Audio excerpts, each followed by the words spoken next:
আপনারা যে ছবিটা দেখলেন সেখানে আপনি দেখলেন যে তার দুটো দিক, একটা হলো বাওয়ানি ট্রেড ইউনিয়ন, সেখানকার শ্রমিকদের মধ্যে তিনি আন্দোলন করছেন, সংগ্রাম করছেন, তাদের জন্য স্কুল বানাচ্ছেন, তাদের ইউনিয়নের নির্বাচনে অংশগ্রহণ করছেন, সভাপতি হচ্ছেন। শ্রমিক যখন মুক্তিযুদ্ধ শেষ করে কারখানাটা পেলেন, সেখানে কোনো যন্ত্রপাতি ছিল না, তিনি সেসব যন্ত্রপাতি অর্জন করে, জোগাড় করে, শ্রমিকদেরকে উদ্বুদ্ধ করে কারখানাকে লাভজনক করার চেষ্টা করছেন। রাষ্ট্রীয় কর্তৃপক্ষের প্রতিকূলতার কারণে সেটা ব্যর্থ হয়ে যাচ্ছে, কিন্তু তিনি চেষ্টা করে যাচ্ছেন তার এলাকায় তার কাজকর্ম করার জন্য। এইটা হলো একটা ট্রেড ইউনিয়ন আন্দোলনের নেতা হিসাবে তাকে আমরা দিচ্ছি। আরেকটা আমরা জানি যে 93 সালে আমরা ভাবলাম যে পৃথিবীতে সমাজতন্ত্রের একটা সংকট হয়েছে, তার অন্যতম কারণ হল সমাজতন্ত্রের নেতারা তাদের শ্রমিক শ্রেণী থেকে বিচ্ছিন্ন হয়ে গেছে। কিন্তু আমাদের এখানে যদি আমরা নতুন করে কমিউনিস্ট পার্টি গড়ে তুলতে চাই, আরো আগায় নিতে চাই, তা আমাদের কেন্দ্রীয় কমিটির তো 2/3 চলে গেছে, 1/3 আছে।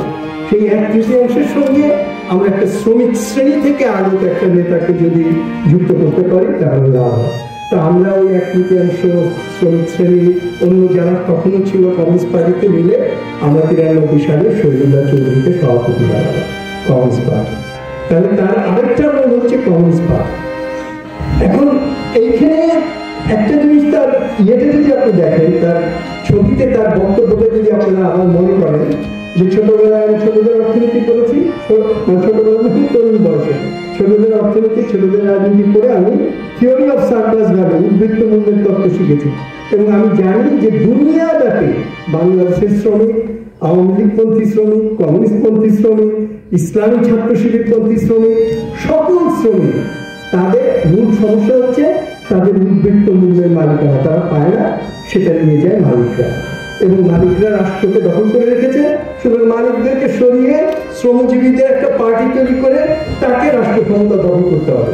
এই সিম্পল তার স্টেটমেন্ট, এই সিম্পল স্টেটমেন্ট নিয়ে তিনি কিন্তু ট্রেড ইউনিয়নও করেছেন, কমিউনিস্ট পার্টিও করেছেন। এখন একটা জিনিস তার কাছ থেকে আমি শিখতে চাই এবং শিখেছি এবং আপনাদেরকেও বলতে চাই যে কমিউনিজম বা সমাজতন্ত্র প্রতিষ্ঠা বা রাজনৈতিকভাবে শ্রমিক শ্রেণীর আন্তর্জাতিকভাবে জাতীয়ভাবে মুক্তি, এটা অনেক বড় জিনিস এবং এটার জন্য মার্ক্সবাদ, লেনিনবাদ অনেক তত্ত্ব করতে হয়। তো শহীদুল্লাহ ভাইয়ের কি ওই তত্ত্বজ্ঞান ছিল না নাকি ছিল? আমার ধারণা ছিল। এবং এটার একটা প্রমাণ আমি খালি আপনাদেরকে দিতে চাই। যখন পাটকলগুলো রাষ্ট্রায়ত্ত কারখানা, পাটকলগুলো বাতিল হয়ে গেল, এগুলো চলবে না এবং বিরাষ্ট্রীয়করণের প্রবল আন্দোলন হলো, তখন তিনি একটা সমাধান বার করলেন। আমরা অর্থনীতিবিদরা এই সমাধান বার করতে পারি নাই, রাষ্ট্রের নেতারাও সমাধান বার করতে পারে নাই। তিনি বললেন যে দেখো, চীনে কতগুলো মেশিন আবিষ্কার হয়েছে, যে মেশিনগুলো যদি আমরা আনি তাহলে অঙ্ক করে তিনি দেখিয়ে দিলেন যে প্রত্যেকটা পাটকল লাভজনক হবে এবং লাভজনক হওয়ার পর তাদেরকে আমরা মজুরিও দিতে পারবো এবং আমাদের বৃহদায়তন রাষ্ট্রায়ত্ত কারখানা থাকবে। আর চিন্তা করে দেখেন, এখন আমরা যদি 10,000 শ্রমিক জমায়েত করতে চাই, তাহলে এই ছোট্ট ছোট্ট এই গার্মেন্টস ফ্যাক্টরি থেকে তো আমরা সেটা পাই না। কিন্তু একটা বড় আলমগীর, একটা বড় বার্মিল যদি থাকে তাহলে ওখান থেকে আমরা পেয়ে যাই। সুতরাং তিনি বুঝেছিলেন সেগুলো সকল শ্রমিক দলগুলোকে, ট্রেড ইউনিয়নকে একত্র করে পাটকল সংগ্রাম পরিষদ করে তিনি ফাইট করেছিলেন এবং তিনি ইতিবাচক সমাধানটাও দেখিয়ে দিয়েছিলেন। কিন্তু শাসক শ্রেণীকে আমরা পরাজিত করতে পারিনি। নিজেরা জানে, ওয়ার্ল্ড ব্যাংক জানে, ওয়ার্ল্ড ব্যাংক বলছে যে আমরা টাকা দিয়ে হলেও আলমগীরকে ডিন্যাশনালাইজ করব। জিয়াউর রহমান পর্যন্ত বলেছিল যে যতদিন আলমগীর লাভজনক থাকবে ততদিন বিরাষ্ট্রীয়করণ করবো না। আর ওয়ার্ল্ড ব্যাংক বলেছে তুমি বিরাষ্ট্রীয়করণ করলে লাভজনক কি অলাভজনক বুঝি না, ব্যক্তি মালিকানাই হলো আমার আবশ্যক। এবং এরশাদকে দিয়ে সেটা করেছিল। অবশ্য আমরা এরশাদকে হতিয়েছি ঠিকই, কিন্তু ডিন্যাশনালাইজেশনকে আমরা রোধ করতে পারিনি। আমি আরেকটা পয়েন্ট আপনাকে বলবো, সেটা হলো এখন কিন্তু আরেক শহীদুল্লাহ চৌধুরী লাগবে না। যেই শহীদুল্লাহ চৌধুরী এখনকার পরিস্থিতিতে ইনফর্মাল সেক্টরে গিয়ে ট্রেড ইউনিয়ন ডেভেলপ করতে পারবে। ইনফর্মাল সেক্টর আপনি জানেন যে এখন আমাদের এমপ্লয়মেন্টের 80% এমপ্লয়মেন্ট কিন্তু ইনফর্মাল সেক্টরে।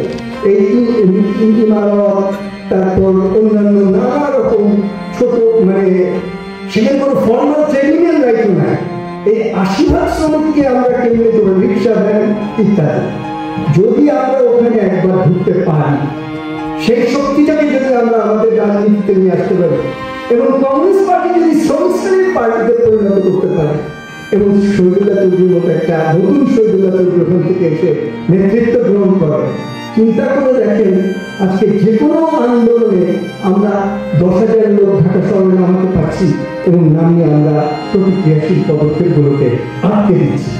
সেই স্বপ্ন শহীদুল্লাহ চৌধুরী দেখতেন এবং তিনি তাকে যখন আমরা কনস্টিটিউয়েন্ট প্রেসিডেন্ট করলাম, 1 বছর 2 বছর পরে আমরা বললাম আপনি আবারও প্রেসিডেন্ট হন, আপনি শ্রমিক শ্রেণী থেকে এসেছেন, আপনি শ্রেণী ত্যাগ করেননি, আমাদেরকে যাদেরকে আমরা প্রেসিডেন্ট বানাবো তাদেরকে শ্রেণী ত্যাগ করে হোল টাইমার হতে হবে এবং সেই হোল টাইমার হয়েও তারা হয়তো মধ্যবিত্ত সুলভ জীবনযাপন করবে, তাদের বউরা চাকরি করে তাদেরকে খাওয়াবে ইত্যাদি ইত্যাদি।